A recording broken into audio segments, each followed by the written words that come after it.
അസ്സലാമു അലൈക്കും. പുതിയൊരു വീഡിയോയിലേക്ക് സ്വാഗതം. സാധാരണയായി നമ്മൾ തയ്യാറാക്കുന്ന ദോശയിൽ നിന്നും വ്യത്യസ്തമായൊരു ദോശ, ബീറ്റ്റൂട്ട് ദോശ. ഇത് ക്രിസ്പിയാണ്, ഹെൽത്തിയാണ്, ഉണ്ടാക്കിയെടുക്കാനും സിമ്പിളാണ്. ഒട്ടും കളർ ചേർക്കാതെ നാച്ചുറലായ ഒരു കളറിൽ നമ്മുടെ മക്കൾ ഇഷ്ടപ്പെടുന്ന നല്ലൊരു കളറിൽ ദോശ തയ്യാറാക്കി കൊടുത്താൽ അവരെങ്ങനെയാണ് കഴിക്കാതെ പോവുക. ഈ ദോശയിലേക്കായിട്ട് നല്ലൊരു പുതിന തേങ്ങാ ചട്നിയും തയ്യാറാക്കി കാണിക്കുന്നുണ്ട്. അപ്പോൾ ഇതെങ്ങനെയാണ് തയ്യാറാക്കുന്നതെന്ന് നമുക്ക് കണ്ടു നോക്കാം. ക്രിസ്പി ആയിട്ടുള്ള ബീട്രൂട്ട് ദോശ തയ്യാറാക്കുന്നതിന് വേണ്ടി പ്രത്യേകമായിട്ടൊരു മാവ് കൂട്ടലൊന്നുമില്ല കേട്ടോ. മാവ് ദോശ തയ്യാറാക്കുന്നതിന് തൊട്ട് മുമ്പായിട്ടാണ് നമ്മൾ ബീട്രൂട്ട് ഇതിലേക്കായിട്ട് ആഡ് ചെയ്യുന്നത്.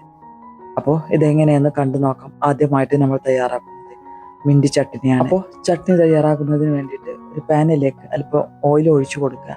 ഓയിൽ നല്ല പോലെ ചൂടായി കഴിഞ്ഞാൽ ഇതിലേക്കായിട്ട് ഒരു ടേബിൾ സ്പൂൺ കടലപ്പരിപ്പ് ചേർത്ത് കൊടുക്കണം. കൂടെ തന്നെ ഒരു ടീസ്പൂൺ ഉഴുന്ന് ചേർത്ത് കൊടുക്കുക. ഇത് രണ്ടൊന്ന് റോസ്റ്റ് ചെയ്ത ശേഷം ഇതിലേക്കായിട്ട് അര ടീസ്പൂൺ ചെറിയ ജീരകം കൂടി ചേർത്ത് കൊടുക്കണം.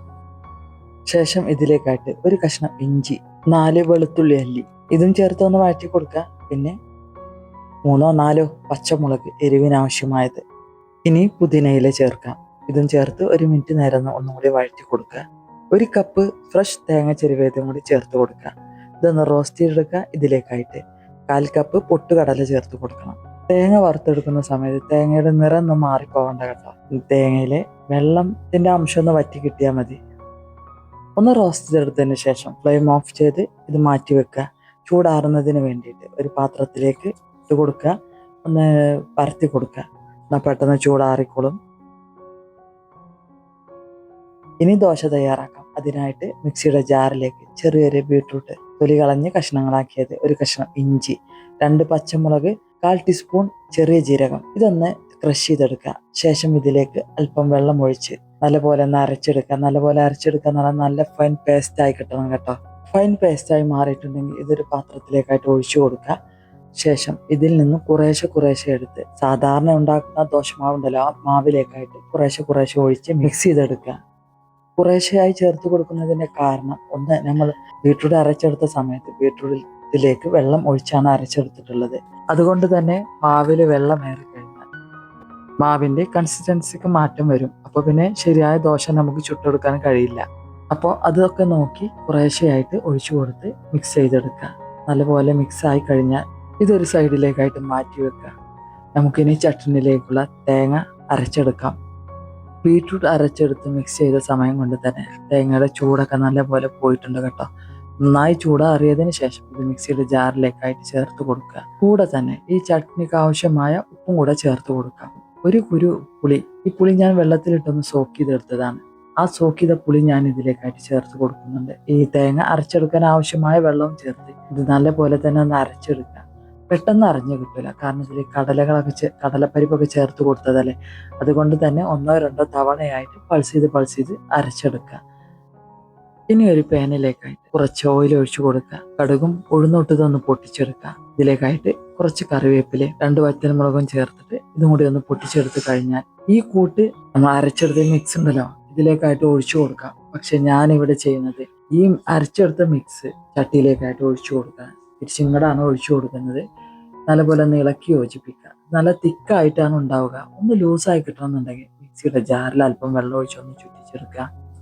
ആ വെള്ളം ഇതിലേക്കായിട്ട് ഒഴിച്ചു കൊടുത്ത് ഒന്നുകൂടെ മിക്സ് ആക്കി കഴിഞ്ഞാൽ മിൻറ്റ് കോക്കനട്ട് ചട്നി തയ്യാറായി കഴിഞ്ഞു. ഇനി ഫ്ലെയിം ഓഫ് ചെയ്ത് ഇതൊരു സൈഡിലേക്കായിട്ട് മാറ്റി വെക്കാം. ഇനി ദോശ തയ്യാറാക്കാം. ഇതിനായിട്ട് പാൻ നല്ലപോലെ ഒന്ന് ചൂടാക്കിയെടുക്കുക. പിന്നീട് ഫ്ലെയിം മീഡിയത്തിലേക്ക് മാറ്റണം കേട്ടോ. വെള്ളം ഒന്ന് കുടഞ്ഞു കൊടുത്ത് അതൊന്ന് തുടച്ച് മാറ്റിയെടുക്കുക. ശേഷം മാവ് കോരി ഒഴിക്കുക, ചുറ്റിച്ചെടുക്കുക.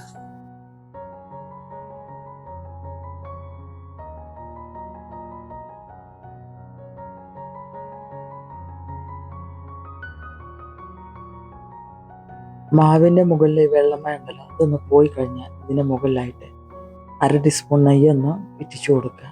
എല്ലാ വശത്തേക്കൊന്ന് എത്തിച്ചു കൊടുക്കുക.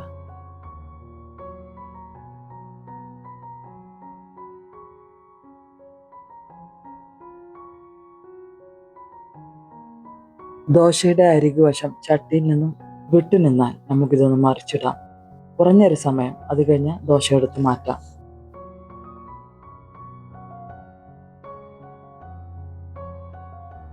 ഈ സമയം കൊണ്ട് തന്നെ ക്രിസ്പി ആയിട്ടുള്ളൊരു ബീട്രൂട്ട് ദോശ തയ്യാറായി കഴിഞ്ഞു. ഇനി ബാക്കിയുള്ളതും ഇതുപോലെ തന്നെ തയ്യാറാക്കി എടുക്കാം. അപ്പോൾ സൂപ്പർ ടേസ്റ്റി ആയിട്ടുള്ള ക്രിസ്പി ബീട്രൂട്ട് ദോശ തയ്യാറായി കഴിഞ്ഞു. ഒരു തവണ നമ്മുടെ മക്കൾക്ക് ഇതുപോലെ ഉണ്ടാക്കി കൊടുത്താൽ പിന്നെ അവര് വീണ്ടും വീണ്ടും ചോദിച്ചു വാങ്ങും.